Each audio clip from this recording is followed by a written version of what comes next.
അതെന്റെ മോൻ തന്നെ. അപ്പം കണ്ടോ അത് ശരി, ആരാ സ്മാർട്ട്? എന്റെ മോൻ സ്മാർട്ടാ, അതാ കൂടെ വന്നത് ഭാര്യയായിട്ട്. അതിന് നമ്മൾ വിട്ടുകൊടുക്കൂല. അയ്യോ, അതാ ഞാൻ സത്യം. She's very smart. എല്ലാ കാര്യങ്ങളും ഒറ്റയ്ക്ക് മാനേജ് ചെയ്യാൻ മിടിക്കുക ആണ്. പക്ഷെ ഒരു കാര്യം പറഞ്ഞേ, സുപ്രിയ ഭയങ്കര പൊസസീവ് ആണെന്ന്. അതെ.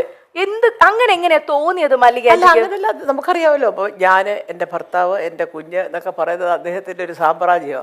അവിടെ കടന്നു കയറി ആക്രമിക്കാനൊന്നും ആരെയും സമ്മതിക്കുന്നില്ല. അത് എൻ്റെ സ്വഭാവമാണ്. എന്താ അമ്മയ്ക്ക് ഞങ്ങളുടെ കൂടെ വന്നത്? വേണ്ട, എനിക്കിതാ ഇഷ്ടം. എല്ലാ രണ്ട് മക്കളും കൂടെ വിളിക്കും, വാമ്മേ വാമ്മേ വാമ്മേ. ഞാൻ പറയടാ, രാവിലെയൊക്കെ രാത്രിയിലൊക്കെ നിങ്ങൾ ബർഗറും കുന്തവും കുടച്ചൊക്കെ വാങ്ങിച്ച് തിന്നുമ്പോൾ 2 ദോശ ഇട്ട് തരുമോ അത് ഞാൻ ചോദിക്കാൻ നിൽക്കണ്ടേ? വേണ്ട, ഞാൻ എൻ്റെ ജോലിക്കാരും ഒക്കെ ആയിട്ട് എല്ലാവരും എനിക്കും ഉണ്ട് അതിൻ്റെ സെറ്റപ്പുകളൊക്കെ. അതാണ് സന്തോഷം. നിങ്ങൾക്ക് എപ്പോൾ അമ്മ ഉണ്ടാക്കുന്ന ആഹാരമാണോ അപ്പോൾ ഇങ്ങോട്ട് പോര്.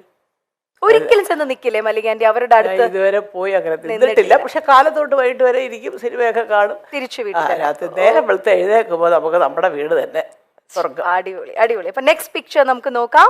3 പേരായിട്ടുണ്ട്. പൂർണിമ. അയ്യോ, പൂർണിമ ഈ ക്ഷീണിക്കുന്ന മുഴുവനും ഈ ജോലിയാണ് കേട്ടോ. കുറെ നേരം അറിയാമല്ലോ, ഒരു പൊട്ടിക്കൊണ്ട് അതിന്റെ പുറകെ.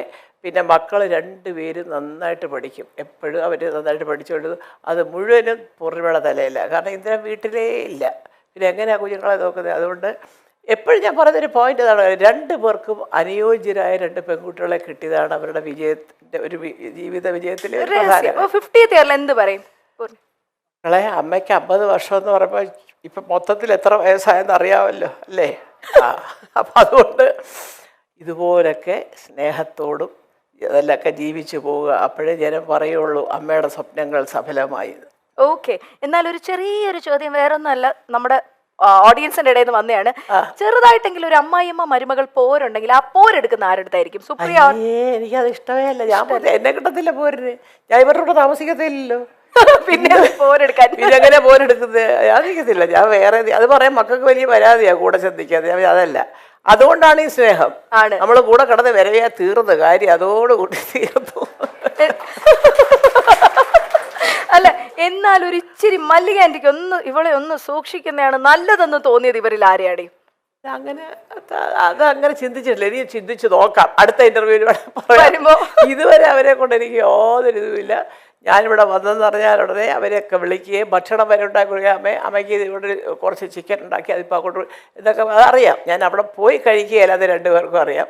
പിന്നെ എന്തെങ്കിലും വിശേഷം പിറന്നാൾ അങ്ങനെയൊക്കെ ഉണ്ടെങ്കിൽ ഞാൻ രാവിലെ ചെല്ലും. അതാണ് വളരെ ഹാപ്പി ആയിട്ട് ഇങ്ങനെ അതുകൊണ്ടാണ് ഈ ഹാപ്പി ആയിട്ട് പോകുന്നത്. മോളെ സത്യം പറയാൻ പറ്റുന്നറിയോ, ചില അമ്മമാർക്കുണ്ടല്ലോ അവിടെ ചെന്നിരിക്കുമ്പോഴത്തേക്ക് ചിലപ്പോൾ ഒരു പക്ഷേ നമ്മുടെ മോനോട് കുറച്ച് കൂടുതലാണ്. ഞാനിവിടെ ഇരുന്നിട്ട് അവൾക്ക് മൈൻഡില്ല, എൻ്റെ മോനെ വിളിച്ചോട്ട് അങ്ങ് പോയി എന്നൊക്കെ ചിന്തിക്കുന്നവരോട്ട്.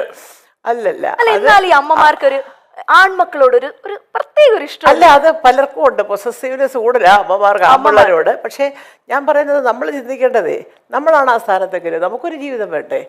ഞാൻ, എൻ്റെ ഭർത്താവ്, എൻ്റെ കുഞ്ഞ്, അതിനകത്ത് ഒരുപാട്. പക്ഷെ തെറ്റ് കണ്ടാ പറയണം, അത് കാണിച്ചത് ശരിയായില്ല എൻ്റെ മോനെ എന്ന് പറയാം. അത് ഇഷ്ടപ്പെട്ടാലും ഇഷ്ടപ്പെട്ടില്ലെങ്കിലും പറയാം. ചുമ്മാ എന്തിനാ?